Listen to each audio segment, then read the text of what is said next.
क्योंकि गीता के अंदर भी लिखा है ओम इत्येकाक्षरम ब्रह्म विवारण माम अनुसमरण ये प्रयाति तजम देहम सयाति प्रमाण गतिम, यानी कि ब्रह्म का केवल एक ओम मंत्र है और ब्रह्म ओम मंत्र से अगर हम जाप करेंगे उसका तो हमें ब्रह्मलोक की प्राप्ति होगी। और अगर हम उससे ऊंचा सतलोक जाना चाहते हैं जहाँ से हम साधक फिर संसार में लौटकर कभी वापस नहीं आता, उसके लिए जो संत रामपाल जी महाराज जी जो भक्ति बता रहे हैं, शास्त्रों के अनुसार भक्ति बता रहे हैं, उसकी साधना करने से हमें सतलोक की प्राप्ति होगी जहाँ से साधक फिर लौटकर कभी संसार में नहीं आता। तो निःशुल्क नाम दीक्षा और रक्तदान शिविर और आंखों व दांतों का फ्री जांच केंद्र करवा सकते हैं। और जो अखंड पाठ होता है हर भंडारों के अंदर होता है, अखंड पाठ का क्या महत्व है कि क्यों होता है वो आश्रम के अंदर, क्योंकि मतलब सब सोचते हैं कि अखंड पाठ का कोई मतलब तो होता नहीं है, वो कोई बोलता रहता है या तो उससे नॉइस पोल्यूशन होता है, वो उससे आसपास का वातावरण बहुत ज्यादा शुद्ध।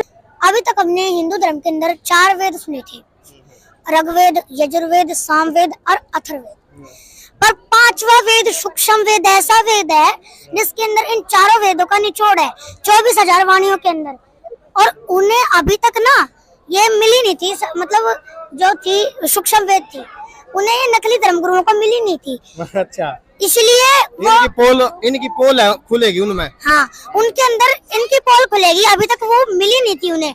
उसके उस सूक्ष्म वेद के अंदर ही सत भक्ति बताई हुई है, वो संत रामपाल जी महाराज जी को मिली हुई है। और वो संत रामपाल जी महाराज जी को 1994 में नाम आदेश देने का उपदेश मिला था, तो उसके बाद गुरु जी ने नाम उपदेश दिया एक्सेप्टा, तो फिर उसके जो अभी अखंड पाठ चल रहा है आसपास के वातावरण को इतना शुद्ध बना देता है कि सोच ही नहीं होगी कि जैसे हम आपको नहीं जानते, आप मेरे को नहीं जानते, पर जब भी हम इतने प्यार से बात कर रहे हैं जैसे हमारा पिछले जन्म का कोई नाता हो। ठीक है बेटा, क्योंकि इतना आसपास का वो क्लियर कर देता है माहौल अखंड पाठ कि हम कह ही नहीं सकते कि यहाँ पे कोई भीड़ भड़का है या कुछ है। भीड़ भड़का है पर कोई मारम गुत्थी कुछ नहीं है। हाँ, मैंने देखा जिस तरह का जो माहौल है बहुत अच्छा लगा। जितने भी संत रामपाल जी महाराज के शिष्य अनुयायी हैं तो ये बिल्कुल इतनी प्यार से बोलते हैं गणी, मतलब कोई भी अगर यहाँ पे आए तो आकर बेरा पाटेगा, ऐसे तो बेरा पाटेगा नहीं, कोई नहीं सोचेगा वो झूठ बोल रहा है, झूठ को नहीं बोलता।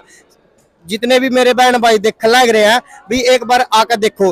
तो बेटा जैसे मतलब कुछ ये पखंडी नुका है कि संत रामपाल जी महाराज राम राम नहीं करते और वो किसी को मतलब राम राम बोलने भी नहीं देते, तो इनकी जो ये झूठ बोल रहा है तो इनके बारे में क्या कहेगा जो ये संत रामपाल जी महाराज को झूठा जो बदनाम कर रहे हैं भी राम राम को नहीं करने देता। वो क्या संत रामपाल जी महाराज के जितने भी शिष्य हैं वो राम राम नहीं करते?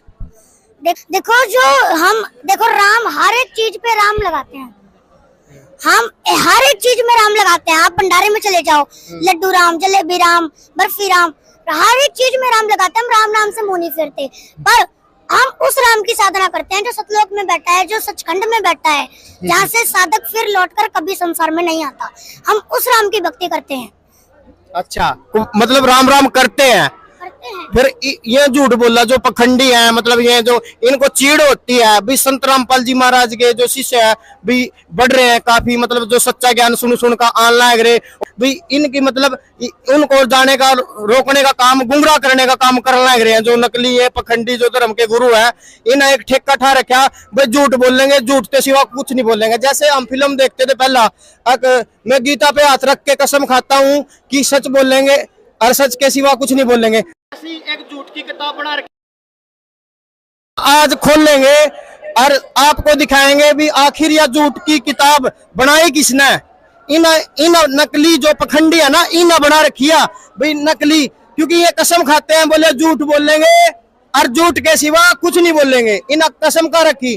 तो आज एक छोटे से बच्चे ने इनकी पोल खोल दी कि जो संत रामपाल जी महाराज हैं वो राम नाम की भक्ति कराते हैं। ये असली जो राम है हमारा, जो सदियों आदि अंत से भी पार है, उस राम की भक्ति कराते हैं संत रामपाल जी महाराज।